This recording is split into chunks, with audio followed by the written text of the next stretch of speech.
پھر ایک دفعہ ڈاکٹر صاحب سے بات کریں گے. ابھی میں اپنے ساتھ کیلیفورنیا سے براہ راست ملوں گا ڈاکٹر صاحب کو. وعلیکم السلام. بسم اللہ الرحمن الرحیم. اور ہمارے تمام جو سامعین ہیں، دیکھنے والے، سننے والے ناظرین جو ہیں، ان تمام ساتھیوں کو میری طرف سے بہت بہت سلام. آپ نے ذکر کیا ہے سب سے پہلے جس بات کا، وہ انتہائی دکھ ہوا ہے مجھے دیکھ کے کہ پاکستان میں تھوڑا سا آپ کو اور بھی ایک سے منظر بھی بتا دیتا ہوں، تھوڑی سی ڈیٹیل بھی آپ کے ساتھ شیئر کرنا چاہتا ہوں تاکہ آپ اس کو مزید وضاحت کر سکیں. آج جو انہوں نے جو ہے درختوں کو لگایا ہے اور اکھاڑا بکھاڑا جو بھی تھی، وہ ٹائیگر فورس انہوں نے ایک بنائی تھی اور ٹائیگر فورس ڈے منایا ہے آج. اور اس ڈے کو انہوں نے یہ منسوخ کر دیا اور یہاں پہ درخت لگائے گی 35 لاکھ آج لگائے، کوئی اکھاڑے کوئی اکھاڑے، بلکہ جھگڑے بھی ہوئے ہیں کہ انہوں نے لوگوں کی زمینوں کے اوپر لگائے، بعد میں انہوں نے اتار دیے، تو آج جھگڑے بھی کافی سارے ہوئے. جی میں ان تمام باتوں سے باخبر ہوں. دیکھیے، سب سے پہلی تو یہ چیز ہے کہ یہ بڑا ہی اچھا کام کر رہے تھی ہماری گورنمنٹ درخت لگانے کے بارے میں، اور پھر یہ درختوں کا اکھاڑنا، اس کی جتنی زیادہ بھی مذمت کی جائے کم ہے. پرابلم یہ ہے کہ لوگوں کے اندر غصہ اتنا شدید ہے اور احساس محرومی اس درجہ ہے، کیونکہ یہ جو آپ کے ہاں لیڈرشپ یہ پاکستان کے جرنیل لے کے آتے ہیں، اور یہ سارا کھیل تماشا جو جمہوریت کے نام پہ ہو رہا ہے، پاکستان کے عوام کو اب آپ جمہوریت کے نام پہ مزید دھوکہ نہیں دے سکتے. نہ صرف یہ پاکستان کے عوام کو، بلکہ خود امریکہ کے ہاں امریکہ میں جہاں میں رہتا ہوں، امریکہ کے عوام بھی اب وہی کام کر رہے ہیں، کیونکہ انہیں یہ چیز سمجھ آ گئی ہے کہ ڈیموکریسی کے نام پہ جو کچھ بھی ہوتا ہے اس سے ان کو حقوق نہیں ملتے. تو چنانچہ وہ چیز کر رہے ہیں کہ جی کسی نہ کسی طریقے سے آگ لگا دو. اب عوام جو ہے، اگر پاکستان میں، اور یہ پاکستان کی جو جرنیلی حکومت ہے، اگر اسے یہ بات سمجھ میں آ جائے کہ پاکستان کے عوام کوئی گدھے نہیں ہیں، کوئی جانور نہیں ہیں، ان پر آپریشن اس درجہ طاری کر دی گئی ہے، یعنی سوشل میڈیا پر پابندیاں ہیں، آپ کی ایکسپریشن پر پابندی ہے، آپ کے اظہار پہ پابندی ہے. تو ایسا آدمی جسے تنگ آمد بجنگ آمد کہتے ہیں، یہی کچھ ہوتا ہے. مشرقی پاکستان میں مولانا بھاشانی جو ایک سوشلسٹ اسلامک پارٹی کے لیڈر تھے، ان کا ایک نعرہ تھا، جالو جالو آگن جالو، جالو جالو آگن جالو، اٹھو اور آگ لگا دو. تو یہ اب پاکستان کے اندر یہ صورت پیدا ہو گئی ہے. پاکستان کے جو عوام ہیں انہیں یہ جمہوریت کا جو تماشا ہمارے جرنیل پچھلے 70 سال سے، اور اس سے پہلے جو برطانیہ کی سرکار جمہوریت کا تماشا یہاں کھیلتی آئی ہے ہندوستان کی سرزمین میں، اب یہ تماشا عوام کو سمجھ آ گیا ہے. عوام کے پاس اس درجہ محرومی ہے، اور اس درجہ، یعنی آپ دیکھیں کہ میں تو حیران ہوں کہ لوگ گزارا کیسے کرتے ہیں. پاکستان میں جو چیزوں کی قیمتیں ہیں، اور جو پاکستان کے اندر کمائی کرنے والے جو چند لوگ ہیں جو ایک خاندان میں کمائی کرتے ہیں، وہ آٹا دال روٹی پانی چینی جو بھی اشیاء جو حقیقت میں پیداوار ہیں پاکستان کی، یعنی یہ چیزیں پاکستان سے پیدا ہوتی ہیں، لیکن ان کا جو رزق ہے جس صراط مستقیم سے ان کو پہنچنا چاہیے وہ نہیں پہنچ رہا. اور وہی جو تسلط پہلے تھا ایسٹ انڈیا کمپنی کا، اب وہ IMF کے نام کے اوپر جو قائم ہے، وہی IMF پاکستان کے اندر ان جمہوری اداروں کو چلاتی ہے، اور وہی IMF جو ہے وہ لے کے آتی ہے جرنیلوں کو، اور جرنیلوں کے ذمے جو کام ہے وہ یہ ہے کہ ایک ایسی گورنمنٹ کو لے کے آئیں جو ان کے تسلط کو برقرار رکھے. پاکستان کے عوام کو اب یہ جمہوری تماشا بخوبی سمجھ آ گیا ہے. درختوں کا اکھاڑنا، یعنی آپ دیکھیے کس طریقے سے لوگ جوش میں آ کے اور بہت ساری خبریں تو آپ کے پاس آ نہیں رہی ہیں.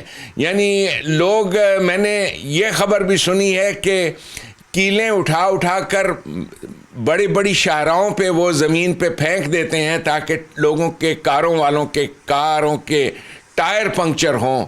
یہ سب کچھ احتجاج اس قسم کے انداز میں جو ہو رہا ہے وہ اسی بات کا غماز ہے کہ قوم کو، جو غریب طبقہ ہے، جو پسا ہوا طبقہ ہے عوام کا، اسے جس انداز سے یہ لوگ نعرے مار کر اور ترانے سنا کر اور گلوریفائی کر کے میڈیا جس انداز سے حکومتوں کو لاتا ہے، اسی طرح سے پہلے میاں دے نعرے وجے، میاں دے نعرے یاد ہے آپ کو؟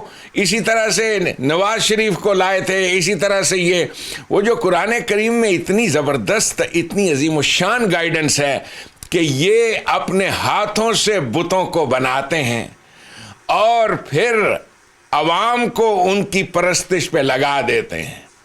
اپنے ہاتھوں سے بت بناتا ہے. اور یہ کون بناتے ہیں؟ یہی فرعونی میڈیا. ہندوستان کی تقسیم کا بھی آپ قصہ دیکھ لیں. 1857 کے بعد یہ سب سے بڑا پرابلم تھا کہ ان کو، یعنی جان برائٹ ایک بہت بڑا آریٹر گزرا ہے برطانیہ کی تاریخ میں. اس کی یعنی لیکچرز، اس کی سپیچز جو اس نے پارلیمنٹ میں 1857 میں ڈیلیور کی، تو وہ سپیچز آف جان برائٹ 1857 میں کی گئی تقاریر، وہ تمام یعنی ہندوستان کی تقسیم سے 100 سال پہلے کی تقاریر میں اس کی ایک تقریر بے حد اہم ہے جو قائد اعظم محمد علی جناح کو بے حد مرعوب تھی اور جسے وہ دلیل کے طور پہ 1940 میں بھی پیش کرتے تھے. اس تقریر میں جان برائٹ کا ایک تقریر ہے جس میں اس نے کہا تھا پارلیمنٹ میں کھڑے ہو کے کہ کب تک آپ ہندوستان کے اندر اپنا یہ تسلط قائم رکھو گے. آپ کو ایک نہ ایک دن اس ملک کو چھوڑنا ہے اور اس کے لیے بے حد ضروری ہے کہ آپ ہندوستان کے عوام کے اندر لیڈرشپ پیدا کریں. اب مسئلہ یہ ہے کہ ایک مردہ قوم کے اندر آپ لیڈرشپ کیسے پیدا کر سکتے ہیں؟ ایک ایسی قوم جو مذہب کے توہمات میں لگی ہوئی ہے، توہم پرستیوں میں مبتلا ہے، اس قوم کو ایسا شعور دینا کہ ان کی زمین ہے، ان کی دھرتی ہے، انہیں اپنا ایک رول آف لا قائم کرنا ہے، آزادی، یہ تمام چیزیں، یہ تو نہ مسلمان کی سوچ تھی نہ ہندو کی سوچ. تو اس دور میں پھر بے حد ضروری سمجھا پریس نے، اخبارات نے، کیسے میڈیا نے کام کیا کہ ہندوستان کے عوام کو ایک لیڈرشپ ملے.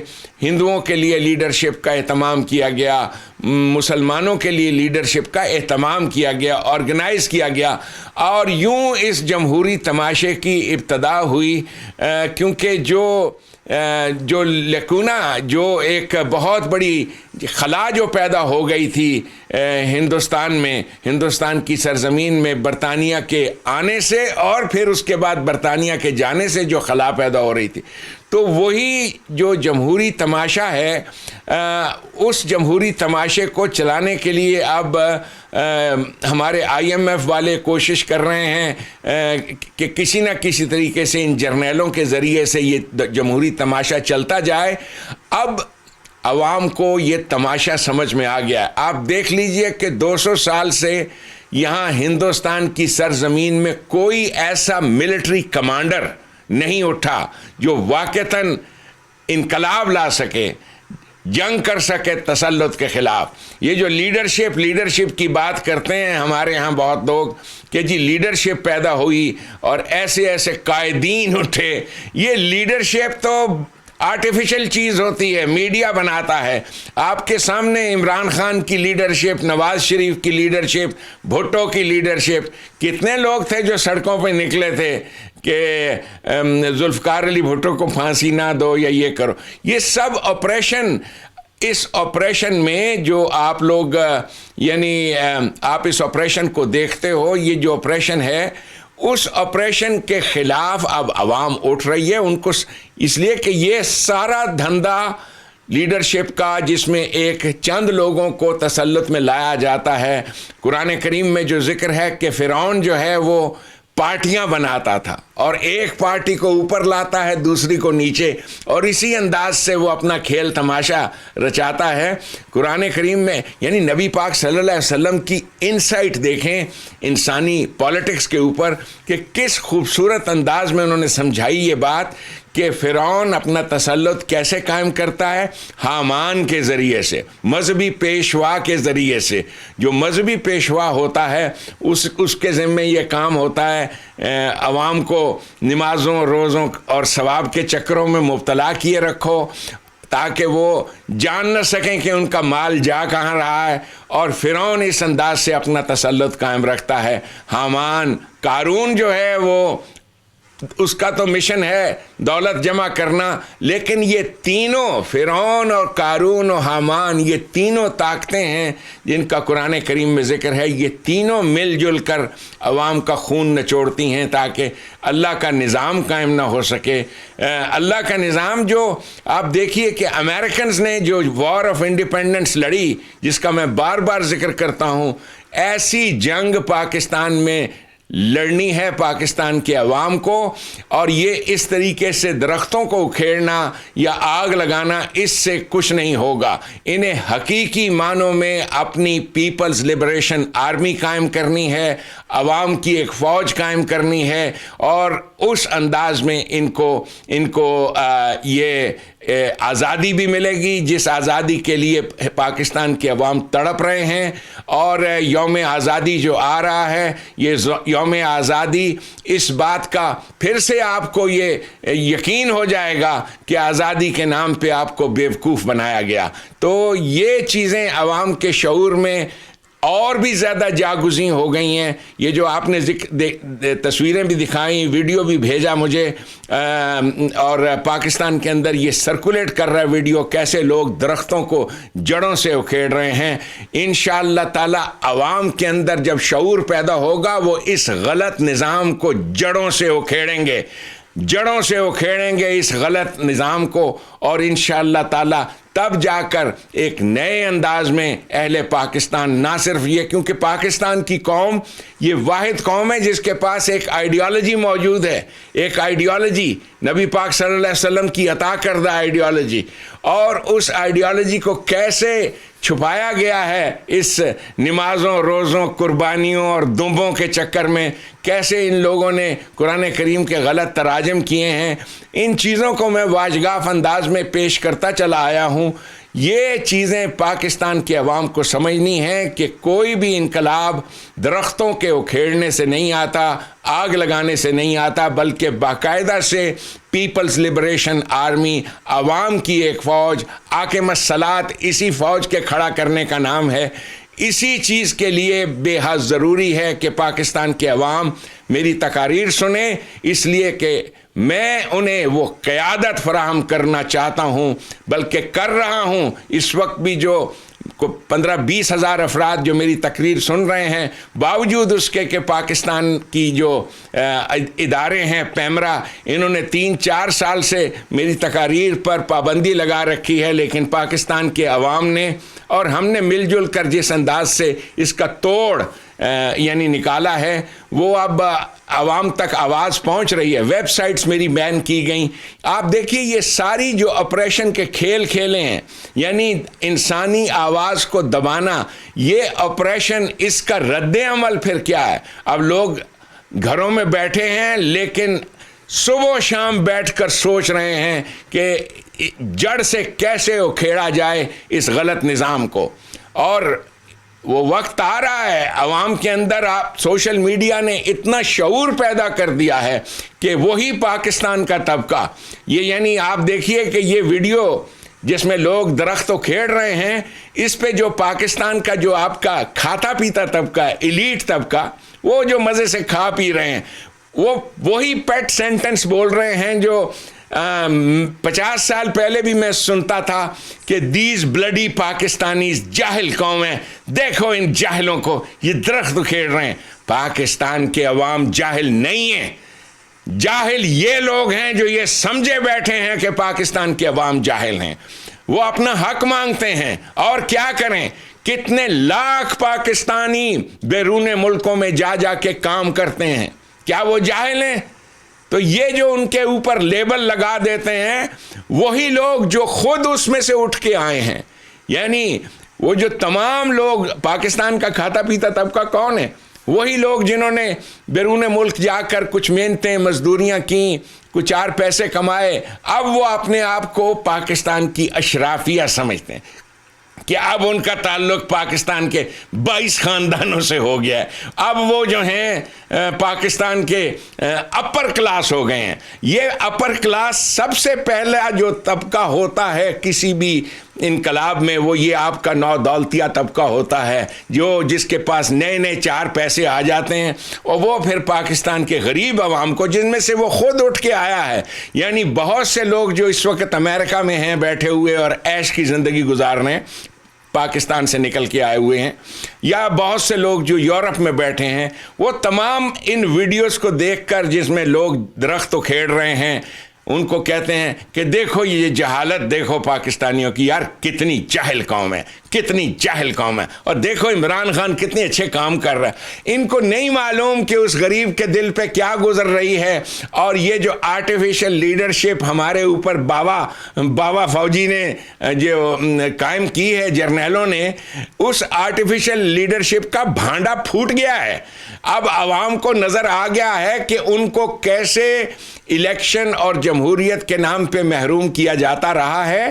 اور دیر از نو وے آن ارتھ, کوئی ایسا رستہ نہیں ہے کہ آپ پاکستان کے اندر ایسے عوام کھڑے ہو جائیں اور جو سرانے لگ جائیں کہ واہ جی واہ عمران خان صاحب نے کمال کر دیا. یہ ترانے, یہ گیمکس, یہ نقشے بنانا کہ جی کشمیر اب دیکھ لو میں نے یہ کر دیا, یا وہ جو ترکی میں جو پپٹ شو چل رہا ہے کہ جی یہ مسجد جو ہے ہم نے اس کو مسجد بنا دیا ہے, اب اللہ کے فضل سے وہاں اذانیں ہو رہی ہیں. دیکھو جی یہ ساری گیمکس جو ہیں, یہ ساری گیمکس وہ تمام لوگ کر رہے ہیں جو امریکہ نے پپٹ گورنمنٹس قائم کی ہوئی ہیں. اور کمال یہ ہے کہ یہ ساری پپٹ گورنمنٹس اپنے آپ کو ریاست مدینہ کہہ رہے ہیں. میں پاکستان کے عوام کو یہ بات سمجھانا چاہتا ہوں, ریاست مدینہ کی بنیادی چیز یہ تھی کہ وہاں کے عوام کا نعرہ یہ تھا ایاک نستعین, ہم تیرے سوا خبردار, ہم تیرے سوا کسی اور سے مدد نہیں مانگتے. آپ دیکھیے اس گولڈ سٹینڈرڈ پر کوئی اسلامی گورنمنٹ جسے آپ کہتے ہو پوری اترتی ہے. یہ تو سارے کے سارے مدد مانگتے ہیں امریکہ سے, امریکہ کے پٹھو ہیں. نبی پاک نے جو ریاست قائم کی تھی, انہوں نے کہا تھا ہم چھین کے لیں گے, اللہ کے سوا اور کسی سے مدد نہیں مانگیں گے, چھین کے لیں گے. جس دن ہمارے عوام کو یہ ایاک نستعین سمجھ میں آیا, ایاک کہ تیرے سوا اور کسی سے نہیں مانگنا, یہ ایاک نستعین, یہ عظیم الشان نعرہ, اس پہ بنیاد تھی اس ریاست کی, وہ جو حقیقی ریاست مدینہ تھی. اس قسم کی ڈمی تماشے وہ ترکی میں وہ کر رہا, اور ساتھ فلمیں بھی لگائی ہوئی ہیں, چلا رہے ہیں کہ لوگ بیٹھ کر ارطغرل کو دیکھیں اور اپنی کہانیاں دیکھیں اس قسم کی. یہ پاکستان کے عوام کو جو ان ڈراموں کے ذریعے سے, ترانوں کے ذریعے سے, نعروں کے ذریعے سے بیوقوف بنایا گیا ہے. Now people of Pakistan are thinking and have risen.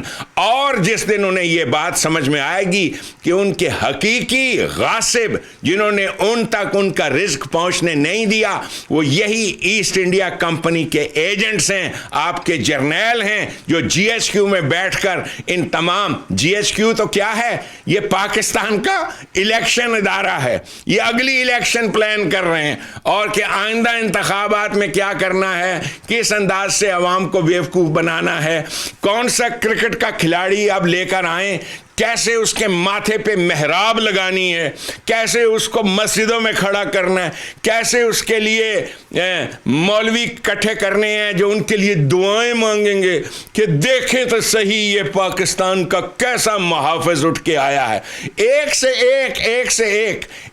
ایک یعنی آپ کے ہاں جو جمہوریت کا تماشا رچایا گیا ہے سوشل میڈیا نے اس کا بھانڈا پھوڑ دیا ہے۔ سو اب وقت آ گیا ہے عوام کی لیڈرشپ کا، جسے قوت اخوت عوام کہتے ہیں، اور یہ قیادت میں پاکستان کے عوام کو دے رہا ہوں۔ دس از دا لیڈرشپ۔ جس دن یہ قوم when they are prepared to rise، اس وقت تو ہزاروں کی تعداد میں ڈرے ہوئے سہمے ہوئے پاکستانی، اور اس میں ان کا قصور نہیں ہے، ڈرے ہوئے سہمے ہوئے لوگ وہی انقلاب لے کے آتے ہیں۔ چنانچہ وہ لوگ یؤمنون بالغیب، those who believed in staying invisible، یہ ان کا ایمان تھا۔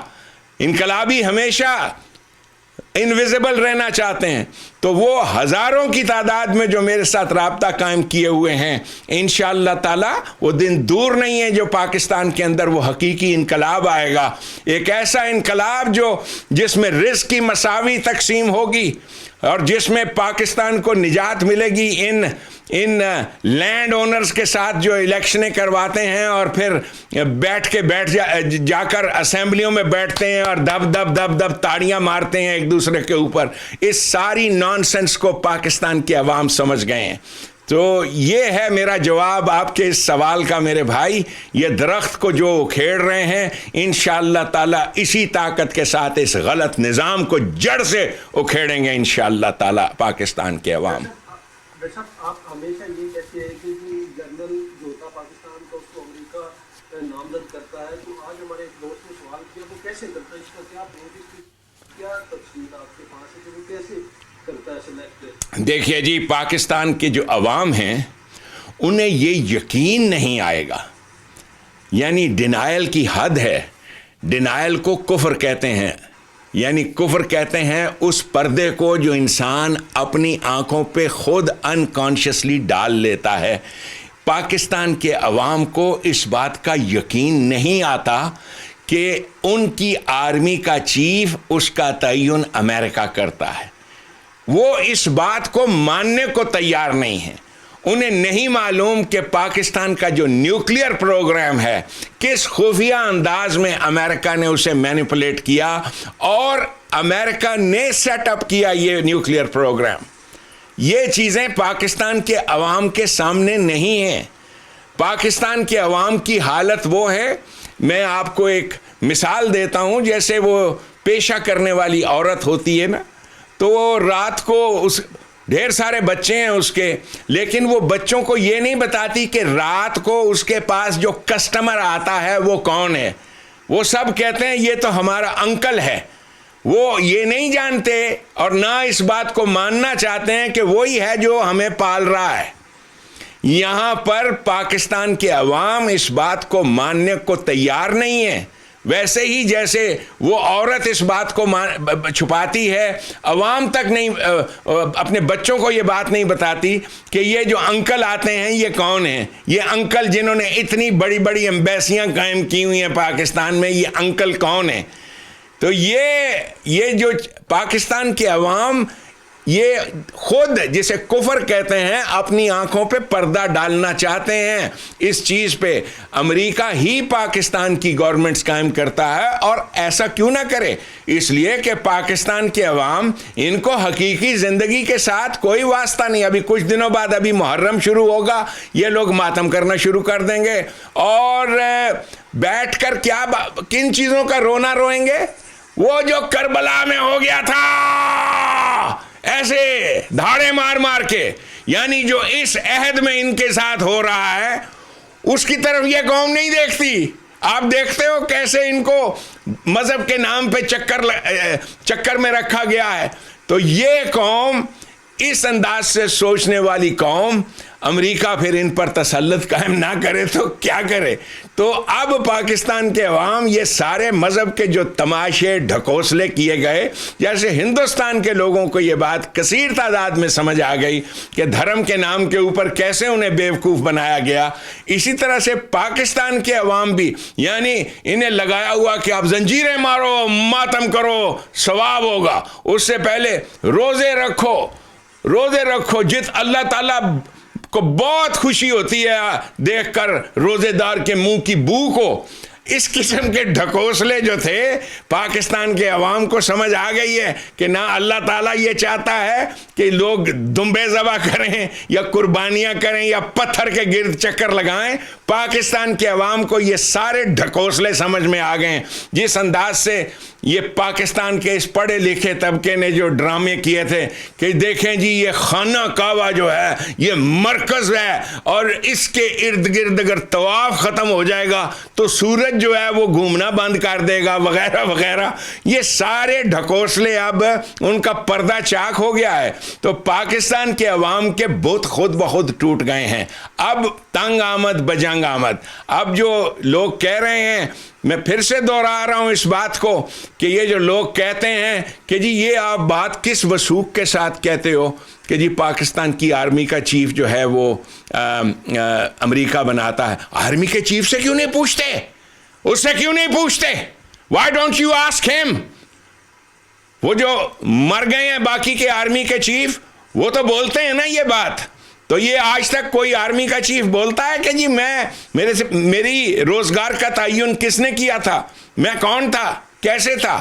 یہ سارا اب پاکستان کا نیوکلیئر پروگرام بھی جو ہے اس کے بارے میں پردہ چاک کیا جانا چاہیے کہ کس نے یہ نیوکلیئر پروگرام پاکستان کے لیے سیٹ اپ کیا اور کس مقصد کے لیے کیا۔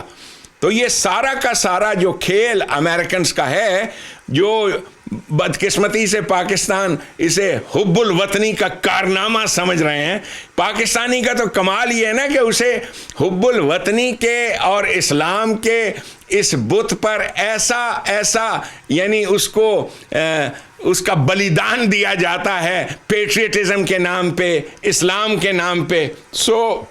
یہ ان کو بیوقوف بنایا جانا، یہ قصہ شروع کیا تھا انگریز نے یہ اگست کا مہینہ میں، مجھے اجازت دیجئے تھوڑی سی بات کرنے کی، کہ 1920 سے لے کے 1930 تک انگریز نے ہندوستان میں ہندو مسلم جو فسادات کروائے ہیں اور اس کا مقصد تھا کہ ان ہندوستان کے لوگوں کے اندر کبھی اتحاد قائم نہ ہو۔